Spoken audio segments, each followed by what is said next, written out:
Hello everyone, and thank you for joining us today for another CIEEM webinar.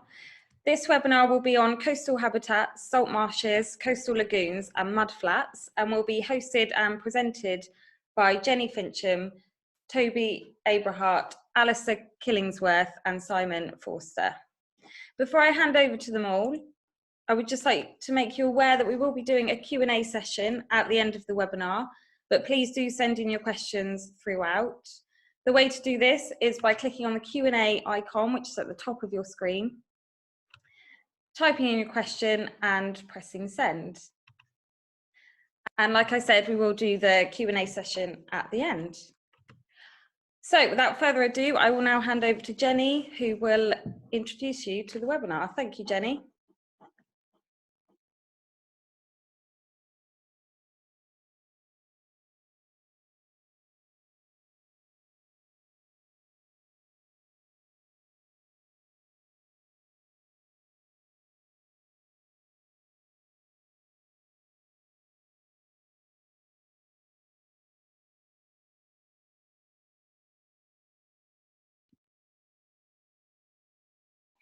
So,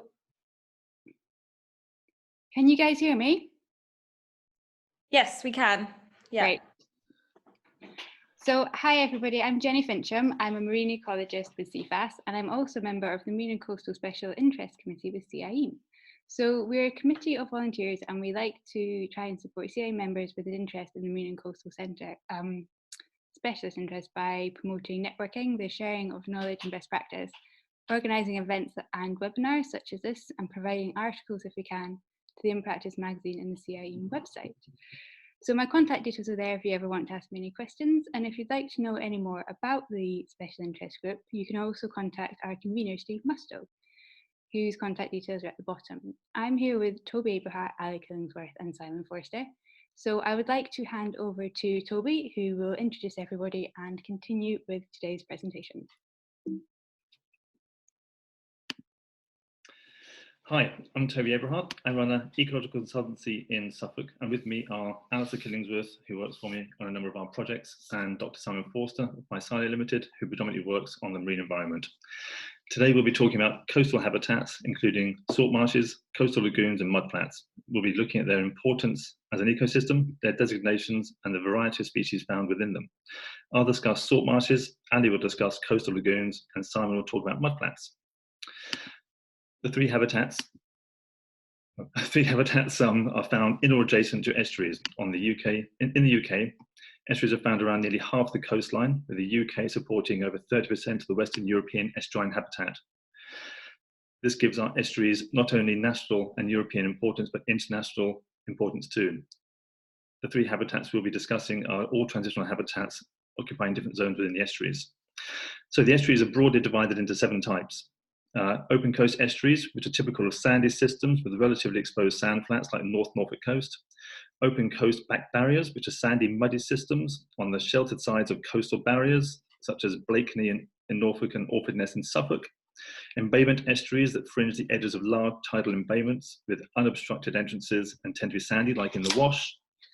Restricted entrance embayments are typically mixed sandy, muddy systems, with the embayment partially closed off at the mouth by one or more spits or promontories, like in the Deewood and Blythe estuaries in Suffolk. Estuarine fringing sites commonly consist of muddy sediments and are found in estuaries with little obstruction at the mouth, like the Thames and Essex estuaries. Estuarine back barriers are found behind barriers or spits and are often composed of mud overlying sand, as at Pagham Harbour and Poole Harbour. And Rhea and Lockhead estuaries are restricted to the drowned river valleys. These are mostly found in southwest England. We have an image of an estuarine back barrier here. So what are salt marshes? Salt marshes are the vegetated fringe of an estuary lying somewhere between the mean high water neap tides and mean high water spring tides. And because of the plentiful supply of nutrients, one of the most productive ecosystems known. Salt marshes are characterized as vegetation that is covered by tides, though this covering varies, with pioneer vegetation being inundated up to 600 times a year, and the upper transitional zones that can only withstand occasional inundation. Salt marshes are affected by differences in climate, sediment particle size, and by decreasing salinity in the upper reaches of an estuary. Finer sedimented salt marshes are generally found on the east coast with sandier sediments on the west coast. This is mainly due to the amount of exposure to the wave action and the landforms behind them. So where are they? The UK has around 45,000 hectares of salt marsh, varying in size from 1 hectare in the Wansbeck estuary to 4,000 hectares in the Wash.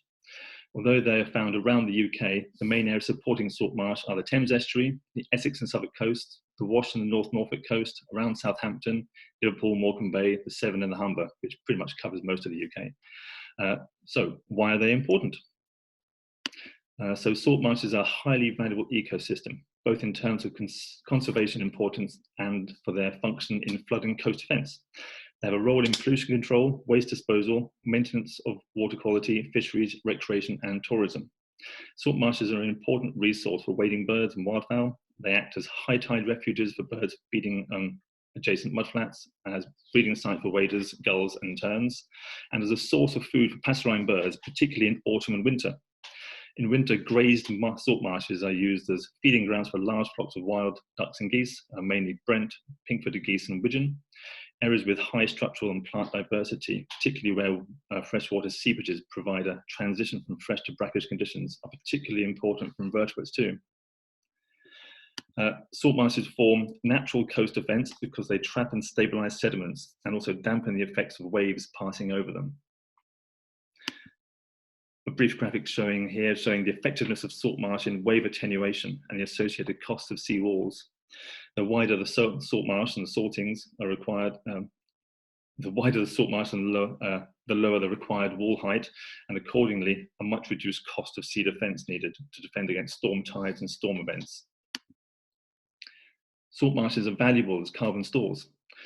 Coastal margin habitats are globally important for their capacity to capture carbon from the air and store it in the soils.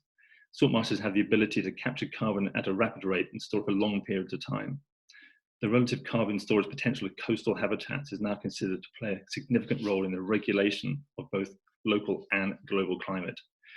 It was thought that because salt marshes are frequently covered by tide, the salt in the seawater would reduce the activity of methane-producing bacteria, and accordingly the decomposition of organic matter, therefore reducing the production of greenhouse gases, and methane in particular. This is unfortunately not necessarily true, and has been shown that these wetland soils respire methane, carbon dioxide, and nitrous oxide, which are all major greenhouse gases.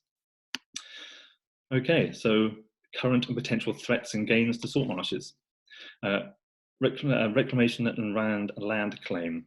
Since Roman times, many salt marshes have been reduced in extent by land claim. This practice continued until very recently. For instance, in the Wash, nearly 900 hectares of salt marsh were converted to agricultural use between the 70s and 80s. This land enclosed by sea walls was originally converted to grazing marsh with brackish ditches, but since the 1940s, large areas have been agriculturally improved to grow arable crops. Sites still displaying a full range of natural zonation are particularly valuable for nature conservation and becoming increasingly rare. Piecemeal, smaller scale land claim still goes on for industry, port facilities, transport infrastructure and waste disposal, and unfortunately some comparatively common still with marine development as well. So erosion and coastal squeeze. Erosion of the seaward edge of salt marshes occurs widely in the high energy locations of large estuaries as a result of coastal processes. Many salt marshes are being squeezed between an eroding seaward edge and a fixed flood defence walls. The erosional process is exacerbated in some locations by reduced sediment supply, with coastal squeeze being most pronounced in the southeast of England. The best available data suggests that salt marshes in the UK are being lost to erosion at a rate of about 100 hectares a year, which is significant on a national scale. Next we have sediment dynamics. Local sediment budgets may be affected by coast protection works or by changes in estuary morphology caused by land claim, dredging of shipping channels, and the impacts of flood defence works over the years. We have cord grass. English cord grass is a species of grass that readily colonises mudflats and is spread around the coast, but I'll talk about this a bit more later on. And finally, in the threats, we have other human influences. So salt marshes are affected by a range of other human influences, including waste tipping, pollution, drowning by barrage construction, military activity, turf cutting, oil pollution, recreational pressures, agriculture improvement and eutrophication. But there are some gains. Gains include managed realignment. This is where seawalls are removed in sections and allow tidal water back into land that was once reclaimed, often with considerable re-landscaping first. Next, we have regulated tidal exchange. This is where a pipe is put through a seawall, allowing an amount of seawater back into an area of reclaimed land, creating a small area of managed realignment. Then you have controlled abandonment. This is where seawalls are left unmaintained and fall into disrepair, and the lands behind are allowed to naturally be reclaimed. And finally, we have habitat enhancement. Examples include where recharging of eroding salt marsh by pumping muds and sands onto them can raise the salt marsh levels that then become colonised. An example here is Horsey Island in Essex. But in extreme cases, they can be used to recreate entire islands, as is happening in the Netherlands with Markermeer. So how are they protected? Salt marshes have a range of protections, some for the vegetation communities and others for the species with them or using them. Many of the sites that are covered by a range of overlapping protections. The main overriding protection comes from Article 3 of the Habitats Directive, which requires the establishment of a European network of important high-quality conservation sites identified as in Annexes 1 and 2 of the directive. The listed habitat sites, types and species are those considered to be in most need of conservation at the European level. Special areas of conservation, SACs, provide overriding protection of Atlantic salt meadows, and within that we have estuaries, mudflats, salicornia beds, spartina swards, Mediterranean halophilous scrubs as the main qualifying features of most SACs in the UK. Many sites are also protected under special protected areas, which are SPAs, which protect birds using the sites either as breeding or foraging areas, and SACs and SPAs can often cover the same areas. There are many other overlapping protections within these sites, with Ramsars that are legally underpinned by a SSSI status, and there are national legal designations such as NNRs, SSSI, bird sanctuaries, and environmentally sensitive areas. In addition to these, there are marine habitats. Many sites are now marine protected areas as part of marine conservation zones, but salt marshes are not included in these designations. These cover the mudflats and benthic habitats, which will be partly covered by Simon later on. So that very briefly gives us some idea of the covers and protections of salt marshes. So now I'll cover a bit about the vegetation of salt marshes. Vegetation communities are loosely split into 5 vegetational zones. You have pioneer, or mudflats, lower, middle, upper, with some areas supporting a transition to freshwater or dry habitats. The development of salt marsh vegetation is dependent on the presence of intertidal muds and sandflats. Salt marsh vegetation consists of a limited number of halophytic, salt-tolerant species adapted to regular immersion by tides. Salt marsh communities are additionally affected by differences in climate, the particle size of the sediment within the estuaries, and by decreasing salinity going into the upper reaches of an estuary. Salt marshes on fine sediments, which are predominant on the east coast of Britain, tend to different species and community composition from those on the more sandy sediments typical of the west. So we'll start with mudflats. In mudflats, there are 3 main species which typically start to appear. They are seagrass or zostras, Spartina anglica, and annual glassworts. So here we have a seagrass. This is Zostra marina, prefers a more stable substrate and is in continued national decline through eutrophication and other issues. Next we have glassworts. Glassworts are also known as salicornia or sea samphire, colonize bare muds where they can. Annual glassworts are made of a number of species depending on which botanical resource you refer to. And sometimes annual sea blight can form pioneer communities in open mudflats, especially in managed realignment sites. And finally, we have invasive cordgrass. This can take hold anywhere it can. It can greatly affect accretion. Spartina marshes are often extensive and frequently compromise dense stands of the grass to the exclusion of many other species. And I'll discuss this later on. Next, we have the lower marshes. In the lower marsh zones, there are where sea aster can form almost pure stands in its rayless form, and where this lacks the lilac petal. There's some evidence that the rayless form has arisen relatively recently, and that it is genetically different from the rayed form, and this has enabled it to spread into the pioneer zones of southeast England. 3 other species can co-dominate the low marsh in England and Wales. These are common salt marsh grass, sea purslane, sea blight is in here, and in some salt marshes, vast areas may be covered by this species, with only scattered plants of other species present in the community. Common salt marsh grass is abundant on grazed salt marshes with sea purslane. These are generally species poor marshes. Then we come into the middle marshes. Middle marshes are from the higher parts of the low marsh, and especially that above mean high water. This is where species become a bit more common. The first species to note are sea lavender, red fescue, greater sea sparrow, corn, common scurvy grass, and occasionally thrift. Open pans start to form in this zone, together with species already encountered in the low marsh. With species such as sea plantain, sea arrowgrass, these salt marsh plants can form quite a herb-rich community, largely free of grasses over much of the middle marsh.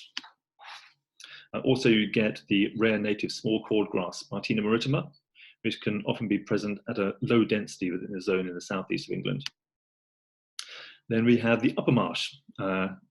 These continue to below the high tide limit and are botanically more diverse than the other zones.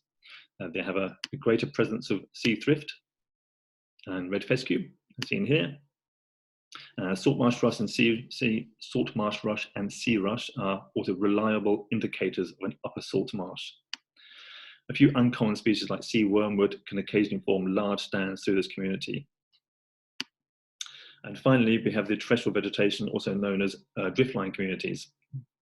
The plant communities here are around the level of highest astronomical tide, and in transitions to freshwater, grazing marshes, sand dunes, and shingle, these can be floristically diverse, especially in the south and east. They can contain several ecologically specialized and consequently relatively scarce species. More widespread communities around the highest tide level include those dominated by sea club rush and sea rush, and less saline areas common reed, as seen here. Next up are the Mediterranean thermo-Atlantic halophilous scrub zones. Many scarce salt marsh plants are found in these higher elevations, often on muddy shingle or transition to sand dunes. Some of the rarer species include sea heath, golden samphire, as seen here, and the bushy perennial shrubby seabride, also seen here. There are also many species of rock sea lavender found in this zone. There are a number of rare maritime grasses too, such as the annual beard grass, which has got one of my favourite scientific names, Polypogon monspiliensis, that require open ground and hence frequent disturbance to survive. Best places to look for these species is not in the salt marshes themselves, but on the landward side of sea walls in vehicle tracks and on the edges of recently cleared ditches.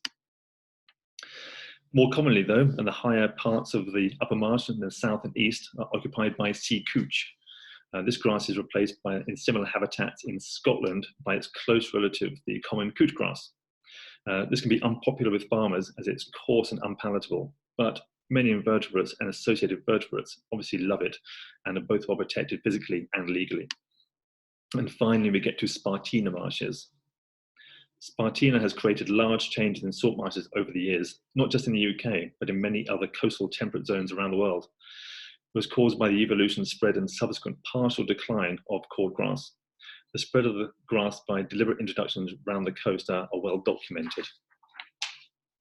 The main reason for planting this was to improve the rate of colonization and to stabilize mudflats, either as a precursor to land claim for agriculture or for coastal protection. In the late 1980s, Spartina dominated nearly 7,000 hectares of tidal flats, which is 16% of the British salt marsh and 2% of the estuarine intertidal zone.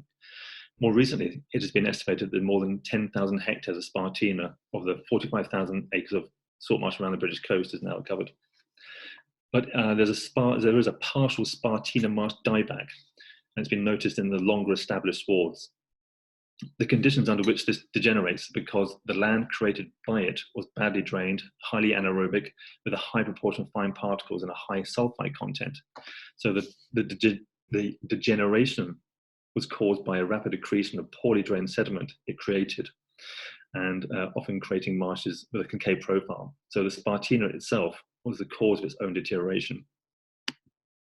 On the other hand, on sandy coast, the invasion of Spartina in northern and western coast, where it has encroached into amenity beaches, colonized mudflats, and where there were bird feeding areas, or threatened the floristic diversity of nearby salt marshes, has prompted attempts to control further spread by using a range of physical and chemical methods. However, in some areas, Spartina marsh is being encouraged, protected, or even planted in an attempt to limit the loss of salt marsh. Appropriate management of this key species is required for consideration of the entire salt marsh and mudflat system, including the sediment supply. And the image here is showing a rapid accretion of salt marsh in Suffolk. Okay, so why do we monitor salt marshes? The value of monitoring is high, especially with the effects of coastal squeeze becoming more apparent every year. Monitoring is carried out by a number of agencies, with the Environment Agency and Natural England tending to carry out most of the work. We've been involved with ground truthing a number of salt marshes for Natural England in East Anglia over a number of years now. So, methods of monitoring. So there's a whole range of methods of monitoring at the moment. So the FCRM gap filling program is a flight and mapping program created to enable completion of mapping of remaining areas of salt marsh not covered by other programs.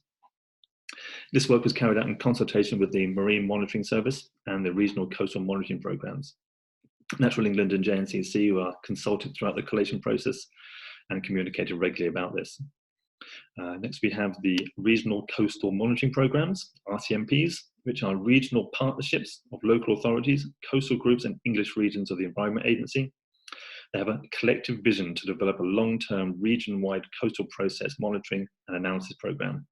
These now exist for all regions of England, although they are at different stages of development. The Environment Agency is responsible for program coordination for all the RCMPs. And we have Marine Monitoring Service of the Water Framework Directive. And this monitors the transitional and coastal waters and is largely represented by a surveillance program of water bodies as defined in the directive. WFD surveillance of water bodies are to determine the level of deviation from reference conditions. The MMS is responsible for carrying out monitoring in transitional coastal waters and is committed to mapping salt marsh in surveillance water bodies at least once every 6 years. Then we have NVCs, Natural Vegetation Classifications. The main methods of ground truth, this is the main method for ground truthing aerial surveys and broader scale botanical assessments. Within these surveys, recording the extent or loss of change, whether it is eroding or accreting, if the sites are suffering dieback, and the efficiency of protection and management are recorded, as well as in-depth botanical recording. These detailed ground-based surveys are essential to assess small changes in salt marshes that can be then extrapolated into the aerial images taken annually by the EA and used to confirm large-scale mapping. Then we have bird surveys. Bird surveys are normally just observed from seawalls and certain points or analysed from aerial photos collected by flyby planes. And finally, we have invertebrate surveys. Invertebrate surveys invariably use a number of methods to collect samples, which are then later examined in a laboratory to assess the communities present across a homogeneous habitat in the site. So we're going to have a quick look at a case study now. So this is through some of our NVC surveying. So our case study. So we were asked to compare changes in the extent of vegetation communities in the Aldor estuary in Suffolk between 1993 and our 2015 NVC surveys.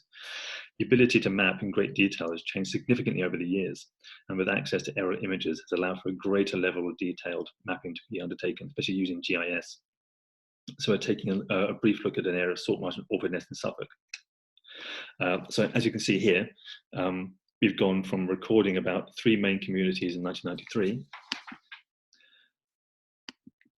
to a few more communities during our 2015 survey, where we had about 23 communities and mosaics recorded. By remapping the older images, we're able to roughly produce a map of community change, although we were not comparing apples with apples in this situation. It gave us an idea of changes in the estuary over the 20-year period. So in order to carry out the comparison, we had to find non-comparable areas that were to be excluded from the calculations of change. These were areas of vegetation from the 2 data sets that represented either erosion of salt marsh or new salt marsh vegetation. And as we were looking for a comparable vegetation change, we had to omit these from our calculations.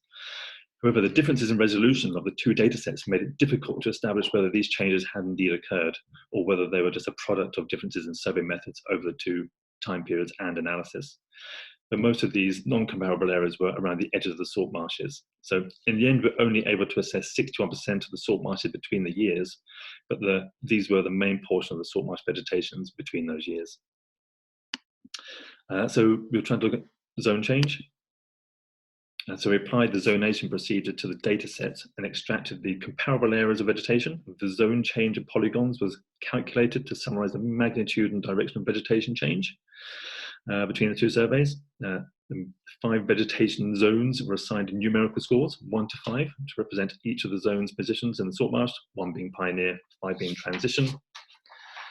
And the difference between the two scores indicated the direction of vegetation change. So consequently, zone change was represented by a range of -4 to +4, where negative zone change indicated transition to an area of salt marsh down the successional range, and vice versa for the positive. So in this unit itself here, we were able to notice there was a general trend to higher salt marsh communities on the south of Stony Ditch, with little change to the north over the 20-year period. This was not consistent along the estuary, as there were some areas that were becoming wetter through coastal squeeze, where there was a much narrower band of salt marsh to the seawall. And in these situations, there was often increased water levels that was washing along the seawall and starting to erode the salt marsh from the rear of the seawall, which is a bit of a worrying trend in these estuaries. And there are other areas where there are extensive gains of spartina.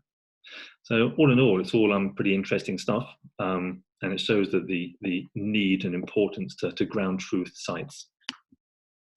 So that's pretty much me wrapping up now on my bit. It's all very interesting. Here's a few pictures of various inverts and things we found on surveys and things over the last few years. So in conclusion, salt marshes are a pretty fascinating habitat. And I know I've rushed through this huge topic, but hopefully it may encourage people to go out and explore these sites a bit more. So salt marshes are amazing, diverse and interesting habitats. Go and take a closer look, but make sure you have relevant permissions because they're all really well protected. Well, that's it from me. I shall now pass you over to Ali, who's going to do over the next bit. Yes, thank you very much, Toby. Just bear with us for 1 minute while I shuffle the laptop round. And there we go. Okay. Okay, thank you, Toby and Jenny. Hi guys, yeah, my name is Ali Killingsworth. That photo is unfortunately me, and I'll be giving you a brief overview of coastal lagoon habitats, what makes them unique and valuable, and why we're at risk of losing them, and why this is a concern. Okay, there we go. Okay, you'll just see there just a brief description of a coastal lagoon, but we'll quickly go over this because I will return to it in just a moment. We have here just a list of the 5 main subtypes of coastal lagoons found in the UK, and I'll cover a bit more of these in detail in the next few slides. For now, the main focus of the slide is the map on the right-hand side of the screen, which I hope everyone can see clearly, but you probably need to squint to see little areas of green blobs scattered around the coastline. The map shows the distribution of these habitats throughout the UK. As you can see, they're not common around the coastline. There are large areas where this habitat just doesn't exist. Such as the North Devon coastline or areas of eastern Scotland.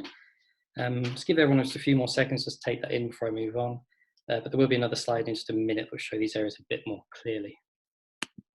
Okay, so as you may have seen on the first couple of slides that I unapologetically raced through to get away from my photo, the definition of a saline or coastal lagoon that you would find on the JNCC website or in literature is areas of shallow coastal saline water wholly or partially separated from the sea by sandbanks, shingle, or less frequently rocks. This definition itself comes from work by Brown et al. In 1997. The photo on the right-hand side of the screen, as you're looking at it, is one of the lagoons at Orford Ness, which is on the coast of Suffolk. This is an example of one of the smaller ephemeral lagoons mentioned below, and is one of many on the Ness that experiences significant drying throughout warmer months of the year. Many of these smaller water bodies cover an area well under a hectare.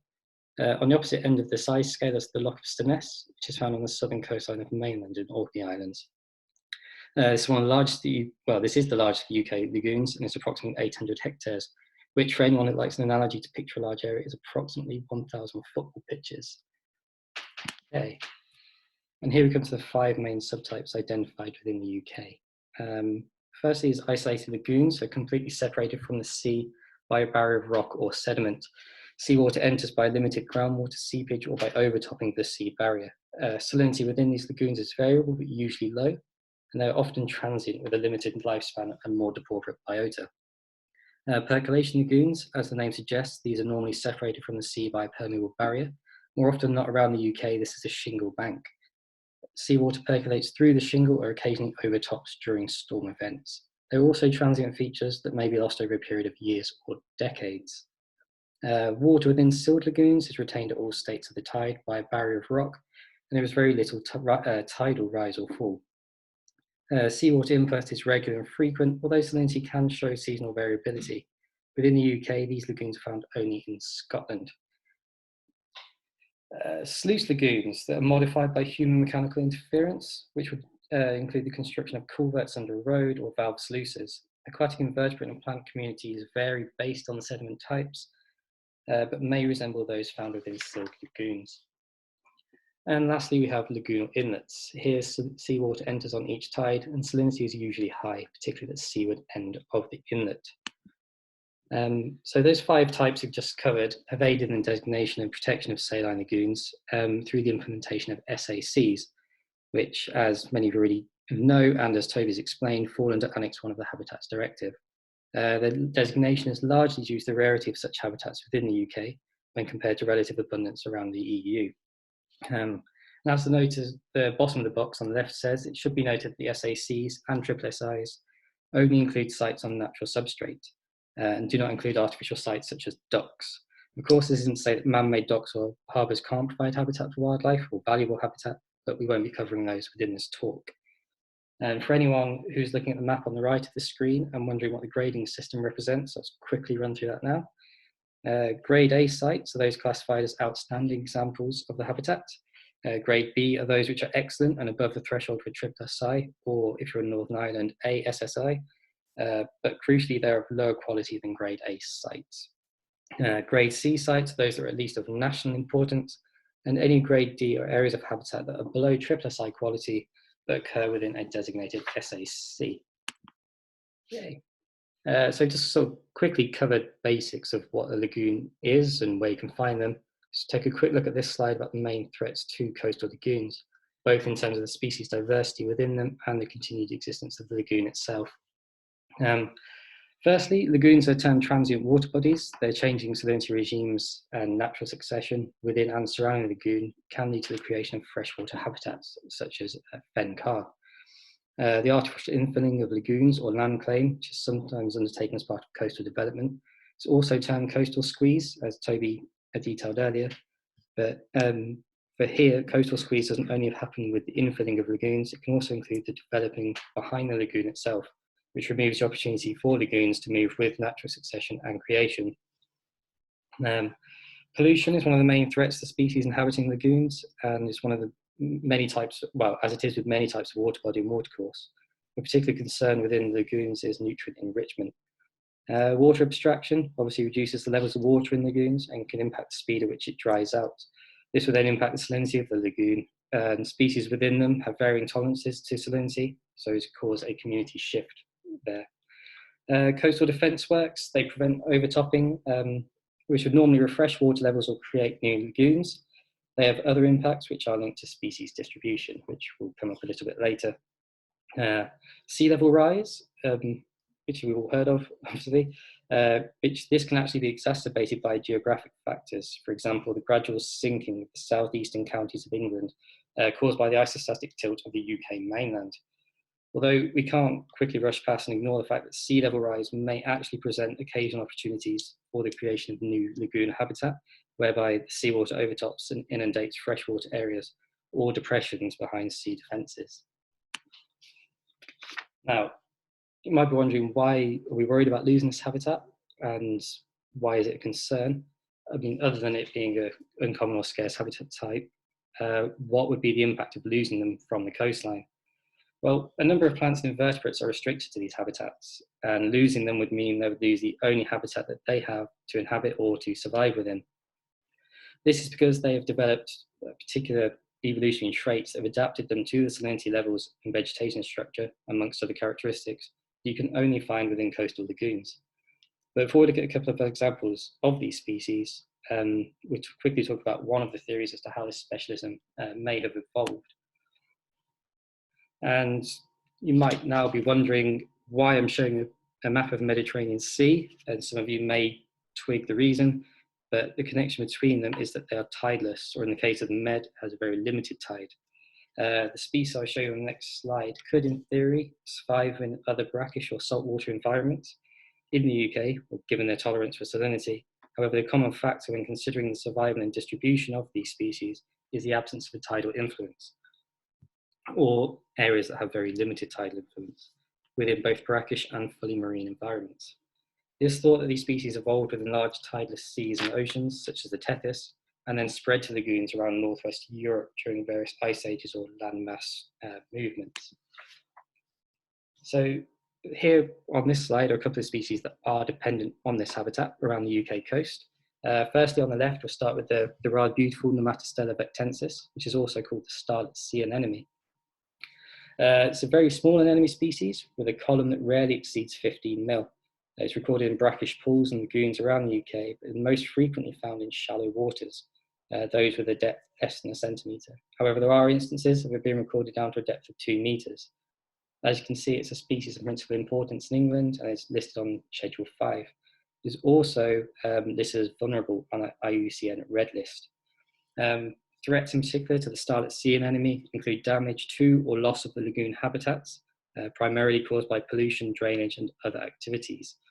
Right here I could show you 10 more species that are restricted to these habitats, but as we're tight for time, we'll only talk about one more, and that is Gammarus insensibilis, which is the common name of lagoon sand shrimp.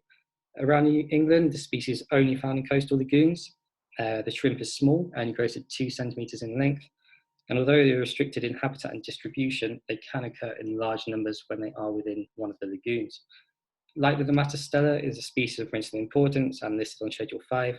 However, it is listed as rare on the UK Red List and not vulnerable on IUCN as the Nematostella is.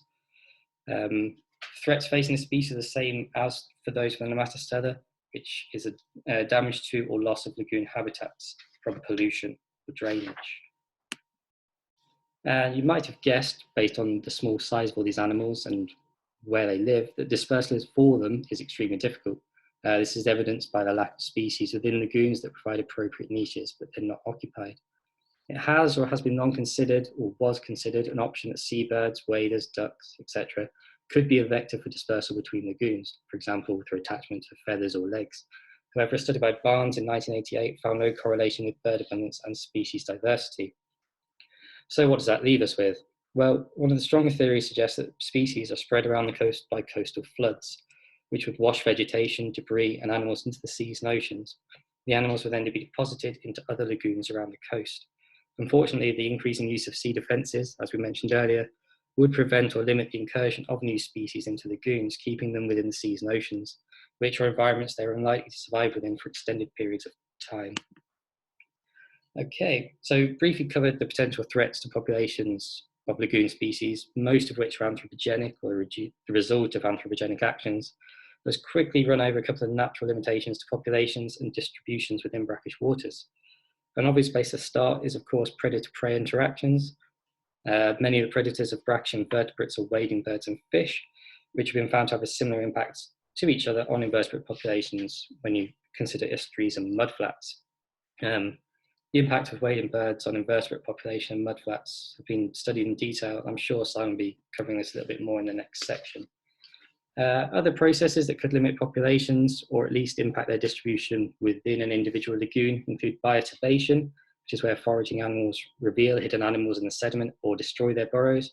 We also have competition, changes in physical environment, or the accidental destruction of minute larvae by larger animals. So I just thought I'd end my section on this webinar by focusing on a few sites in more detail. I'll quickly run over an example of a well-known lagoon habitat, an example of an improvement work made to the lagoon system, and an example of the type of survey we at Aberhart Ecology have carried out in lagoons. Okay, so first up is an example of improvement works made to a coastal lagoon. Here we have Havergate Island, which is a national nature reserve owned and managed by the RSPB. The project here focused on the loss and reintroduction of saline lagoon habitats on the island on the Suffolk coast. There's a basic map on the right-hand side of the screen, which you'll see where the island sits in the River Orr. It is in fact actually Suffolk's only island. Some of you may well be familiar with the site, which is well known for its populations of waterbirds and waders. But problems here arose when poor management resulted in the creation of hypersaline lagoons that frequently dried out and formed salt pans, obviously rendering them unsuitable for the species that depend upon them. To rectify this, a number of sluices were installed in the seawall and internal ditches were dredged. This allowed water in and improved circulation around the island. The works themselves were a success, and the upshot of this was an increased stability of the lagoons and their salinity, which now holds steady at between around 25 to 40 parts per thousand. Moving on, we have a well-known lagoon. Although not everyone would have heard of the Fleet Lagoon itself, it's more likely that you're aware of the Chesil Beach on the Dorset coast. Chesil Beach is actually one of the greatest accumulations of shingle anywhere in the world, and stretches for a mighty 29 kilometres on the south coast of England, part of which you can see on an aerial photograph on the right. This accumulation has helped form the largest tidal lagoon in Britain at approximately 480 hectares, and this is the Fleet Lagoon. Water does percolate through the shingle beach, but the majority of the water exchanges through the channel linking the lagoon to the harbour. The lagoon has a low freshwater input and is so mostly fully saline across its extent, and this salinity itself ranges from brackish to hypersaline. The images on the right-hand side of the screen just show a fraction of the important species that are found in the lagoon. The plants on the far right are dwarf eelgrass and spiral tasselweed. Oh, sorry, yep, that's still there. And yeah, dwarf eelgrass at the top and spiral tasselweed at the bottom. We've also added another photo of the starlet sea anemone, just because it's good to look at, and one of Idotia chalipes, which is a small isopod crustacean.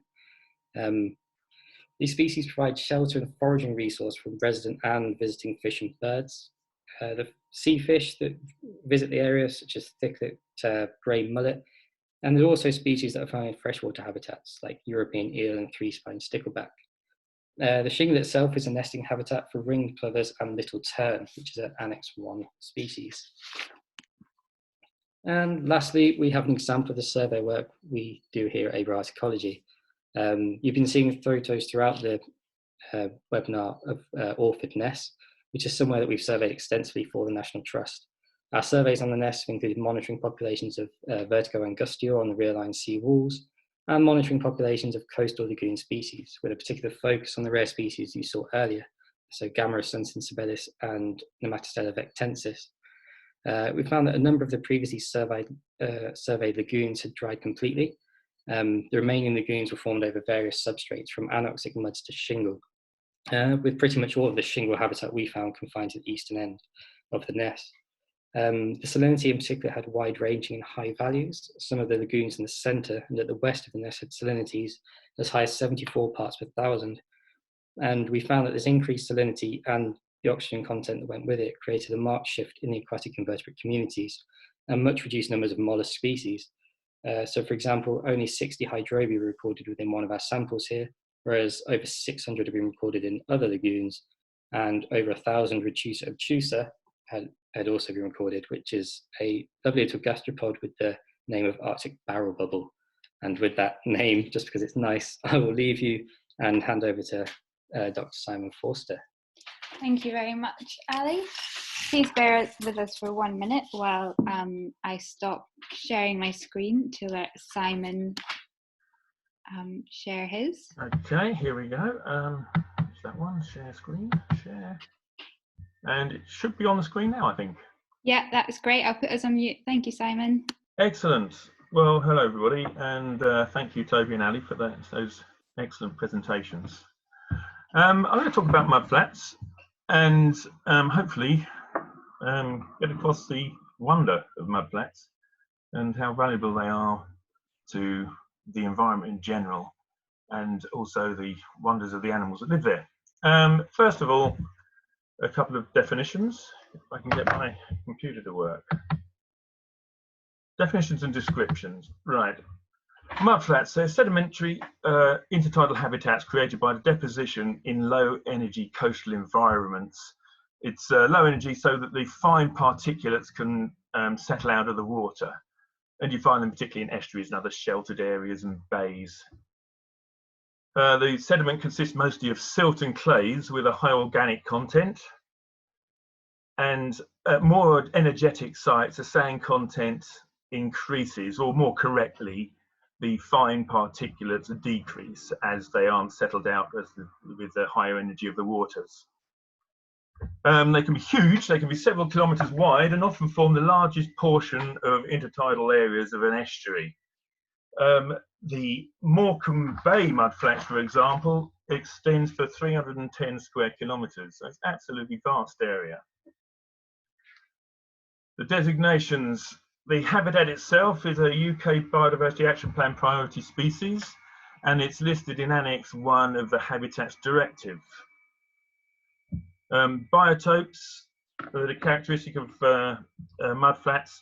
Well, they range from just literal mud through to muddy sands, and occasionally you get also the biotopes defined by the animal, the invertebrate species that occur there. For example, the polychaete bivalve dominated muddy sand shores that I've listed here.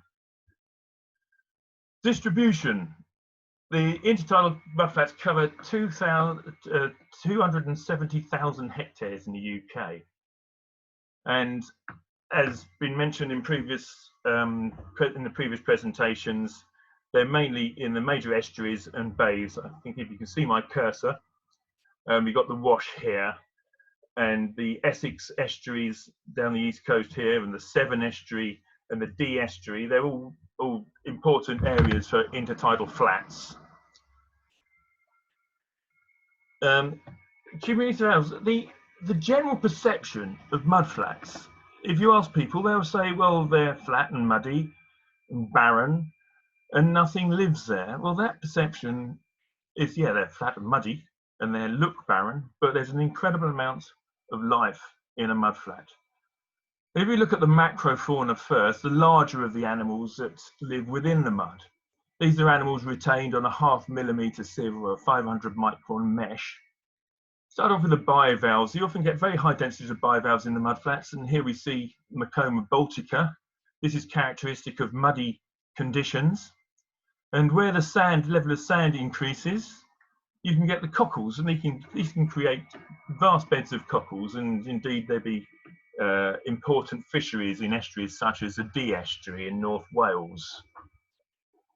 Gastropod mollusks, these can again reach very high densities. This here is the larva spire shell, which is Hydrobia ulvi, and this can reach densities of 10,000 per square metre. Similarly, the polychaetes.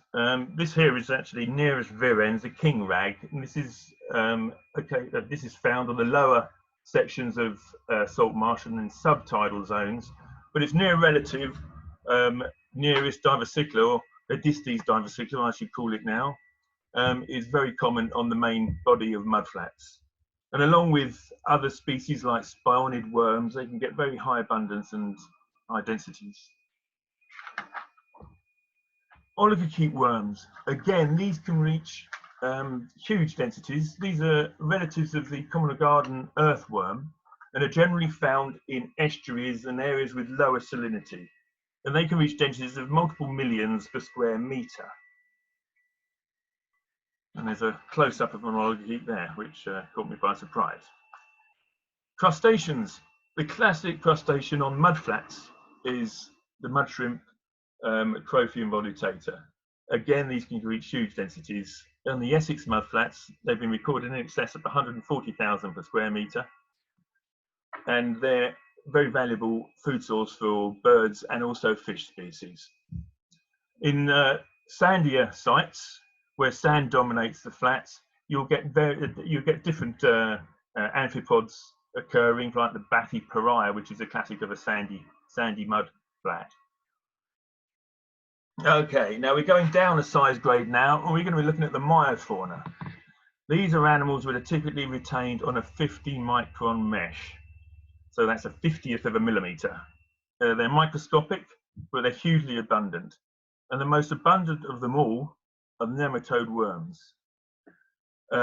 These are not only the most abundant animals on mudflats, but they're also the most abundant animals on the planet.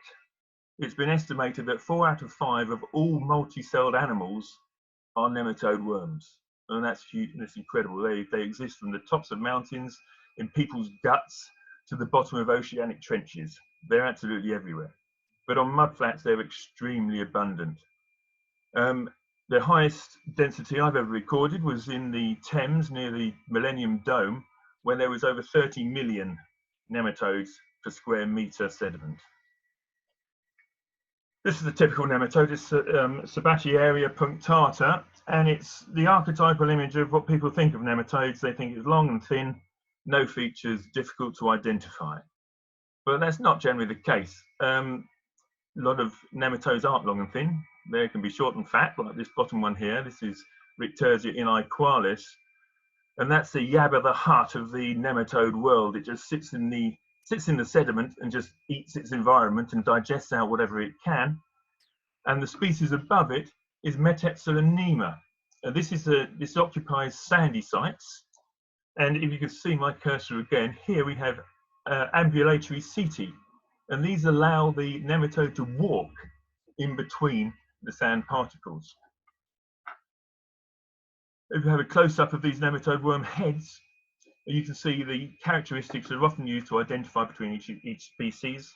We have here the amphid, that's a chemosensory organ of nematodes, and that's often very distinctive with certain species. The shape and the size and the location varies immensely between species, and also the location of the setae and the chaetae, and the dentition, the buccal cavity is often the key factor in identifying one species from another.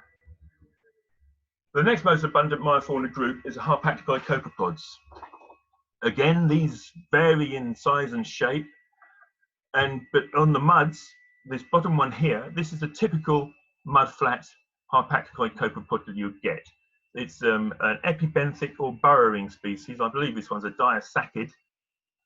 But on sandy sites, you're likely to get the interstitials, and this is a cylindropsilid copepod, and it's long and thin, vermiform if you like, and it lives in between the sand grains and moves around in between the sand grains in the interstitial spaces.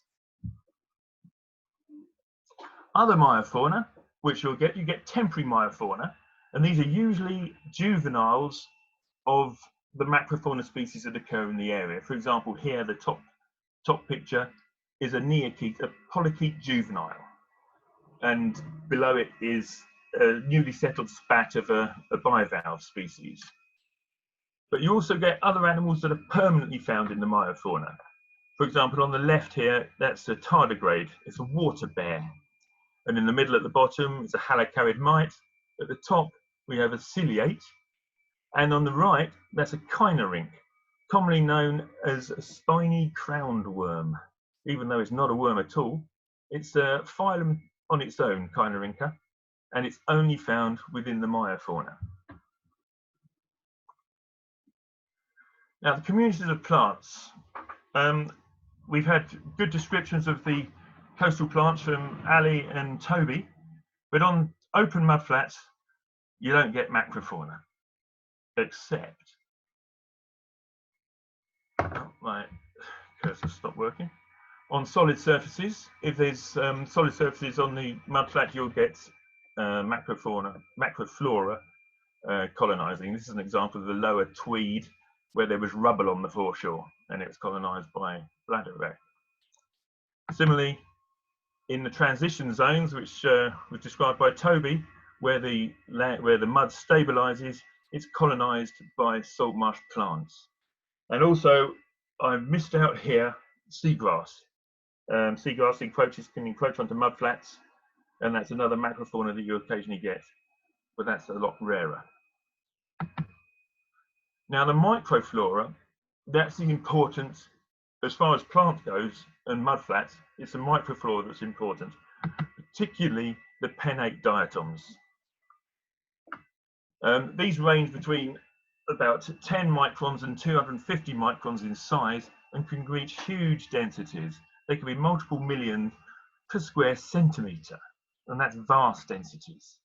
The importance of these we'll come on to later, but you can also get on the surface of the muds filamentous algae, which can, if it proliferates, form a blanket of algae on top of the mud, which is actually detrimental to the diversity of the mud beneath, because it smothers it, causes anoxia, and displaces animals.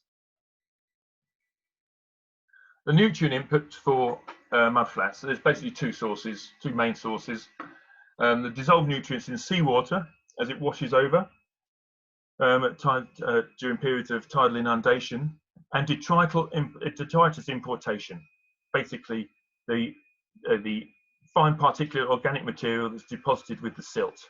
This is basically the compost of the mudflats, and it degrades down by the microbes and bacteria and releases the nutrients to be recycled. Now, the primary production of mudflats is quite phenomenal. It's extremely high, and it ranges from 27 to 234 grams of carbon per square metre per year. Now, that, in all honesty, doesn't really mean much to me. But if we compare it to other major world habitats, it's equivalent to a rainforest, the primary production of mudflats. The table on the right-hand side does a quick comparison and gives primary production as kilocalories per metre squared per year. And at the top there, we see rainforest at 9,000 kilocalories per metre squared per year. And at the same is estuaries and swamps and marshes. That means mudflats and salt marshes have the equivalent primary production as tropical rainforests. And that puts their importance into perspective. Now, obviously, if you've got such high primary production and such vast numbers of animals that occur on these sites, there's going to be ecological beneficiaries. And those, the most obvious ones in the UK, are the resident and migratory bird species, which gorge themselves on mudflats during low tide. And conversely, during high tide, the fish move in.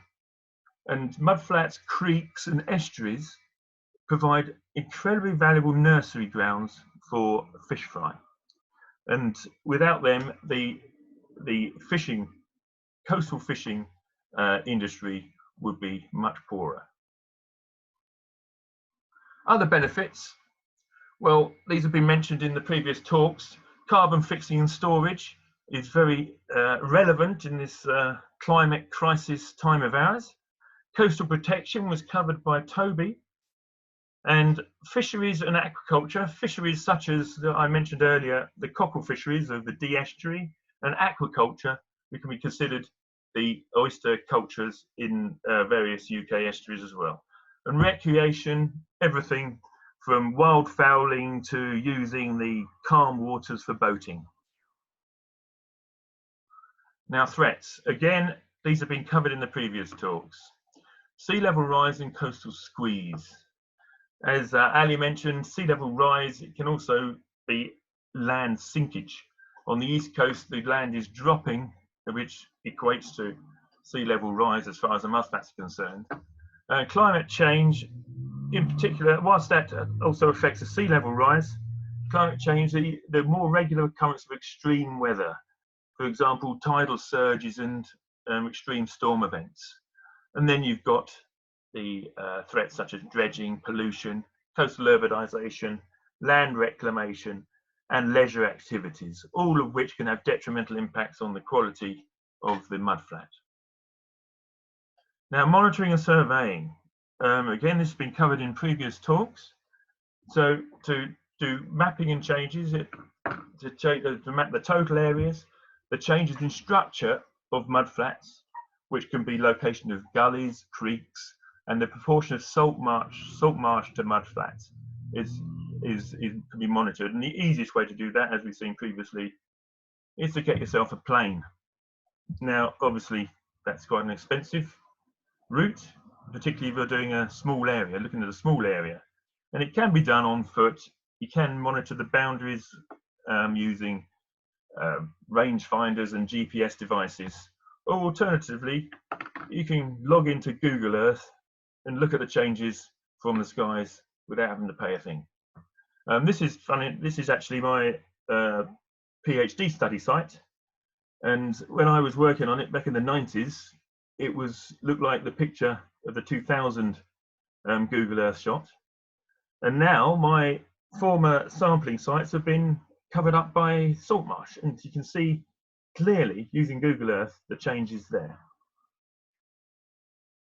Now, direct sampling, if you want to know what's happening to the animals or the conditions of the sediment itself, direct sampling is necessary.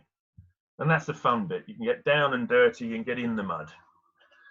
The aspects to look at when you're sampling the mud itself is the physicochemistry. That's the particle size distribution, the coarseness of the sediment, the proportion of fine silts to sands.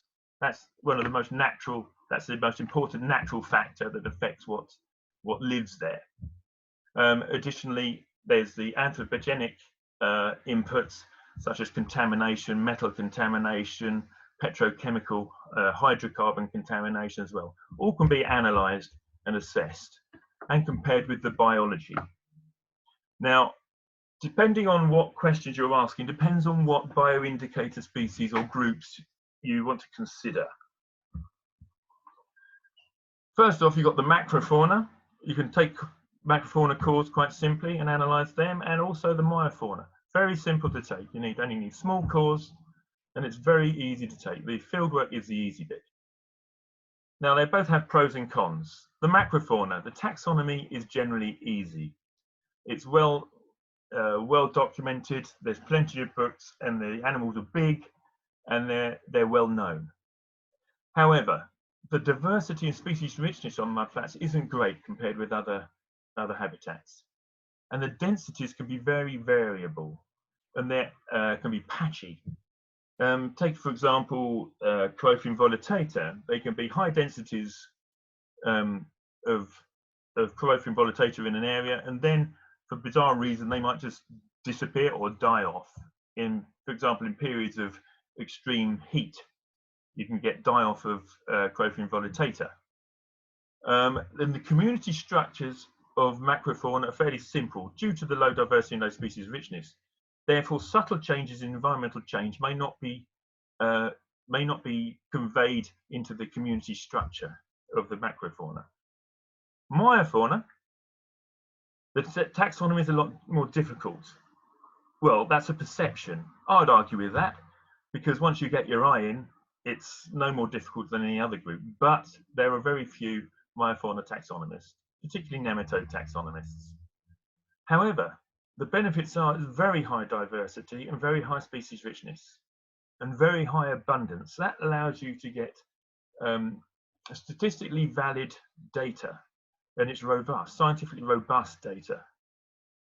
And the complex community structures allow you to identify the effects of very small, very minor changes in the environmental conditions. A small change in the habitat will be reflected in the nematode community structure. So they're very useful tools.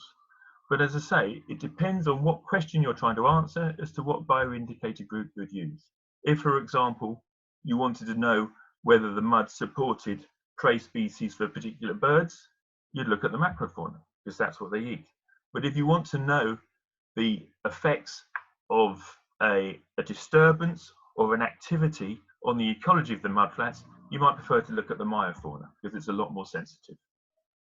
Anyway, that just about concludes my brief overview of mudflats. And I would encourage, like Toby, I'd encourage you to go out and have a look.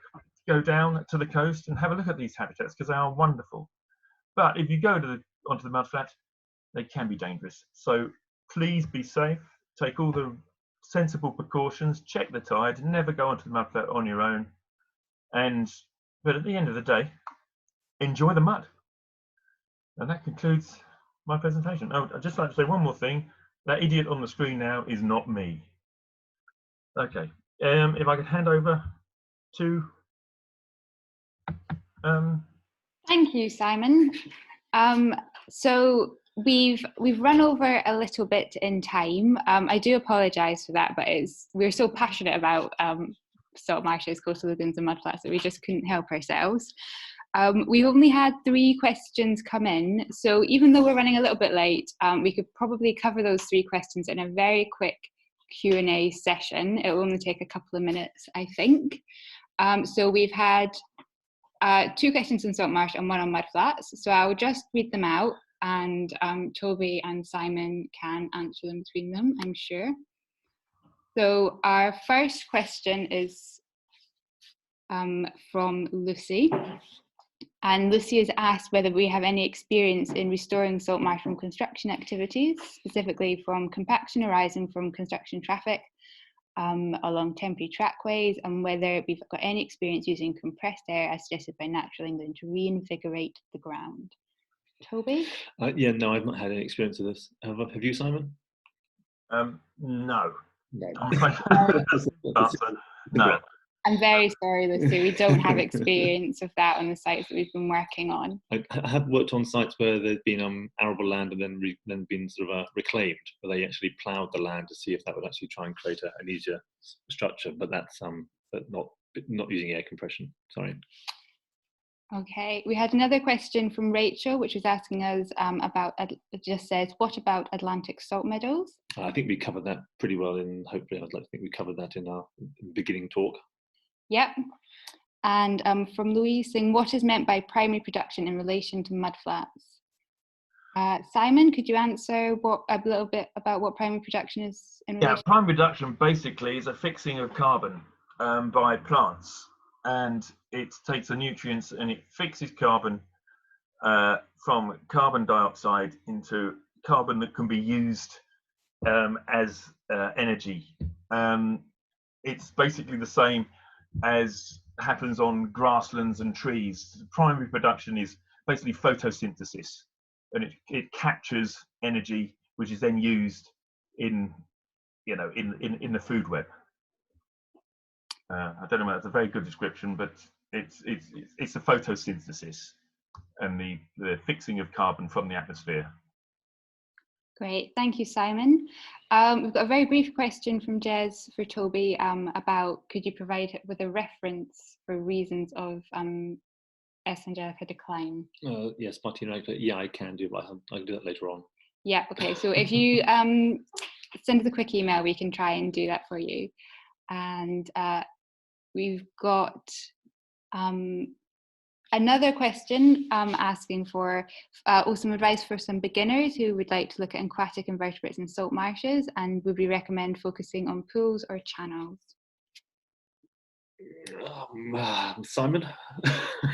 Well, obviously, I'd recommend the channels. I'd recommend going to the mud. Yeah.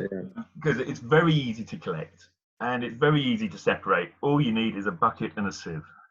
So if you want to look at the larger animals, just simply take a scoop of mud, give it a swirl in a bucket, and then pour it through a sieve. And you'll even if you want to go really basic, just have a look at just the larger animals. A kitchen sieve will do. That will sieve them out, and then you can put them in a tray and you can see exactly what's there, and you'll be amazed at what's there. If you want to take it to a higher level and you've got a more powerful microscope, a binocular microscope, then you can do the similar thing but look at the smaller stuff. Take a small portion of mud, stir it up, and then just decant little drips out of the stirred up water, and put that in a watch glass. And then if you look at that under a binocular microscope, you'll see the myofauna. You'll see lots of worms. You'll see lots of the harpactioid copepods, and that will just give you an idea of the diversity of mud. When you look at it, there's nothing there, but when you look in it, it's heaving with life. Thanks, Simon. Thanks, Simon. So we've got time for one more question, but we will try and gather up all the other questions and comments and try and get a response out to them. So we've got one question here which is for everybody, which is, you've all mentioned lots of EU regulations which are important for protection. However, these regulations are fast disappearing. Are we concerned for the future? And what regulations are still left in place to ensure adequate protection? So, oh, everybody's looked at me, great. So basically, obviously regulation is always a concern, even in stable times. You know, the designation process in the UK is always changing, expanding and contracting. We've gone from SSI to SACs, SPAs, and then on to MCZs. Some of our legislation, like MCZs, is encapsulated in our own kind of legal framework rather than being EU regulations. So MCZs, SSIs can be different and not dependent on the EU regulations. But we have a transition period. A lot of these sites are protected and enshrined within our own laws, and just because we are moving into a different political climate doesn't mean that we're necessarily going to have to make changes. Obviously, we're always all concerned about the environment because we love it and we're passionate about it, but I wouldn't say that there's any kind of hard line information or facts coming out about the changes which are definitely going to happen regarding the regulations at the moment. So sorry for that slightly vague answer. And we are a little bit over time now. We're 7 minutes over. So like I said, we'll try and gather the other questions up and put some answers out later on. So Christy, are you still there? Is everything okay? Yes, I am. Yes. I don't have anything more to add. Just thank you all very much for brilliant presentations. And we will, yes, like you said, collate all of the questions together and hope to get answers back to you all. And we will also send out a feedback survey, so please do fill that in because that helps to inform our future webinars. But yeah, that's everything for me. Thank you all very much for joining us, and thank you to all the presenters. Yes, thank you for joining us. Thank you. Yeah, thank you very much. Thank you for all the people that logged in. Yeah. Thank you very much. Bye-bye. Bye. Bye.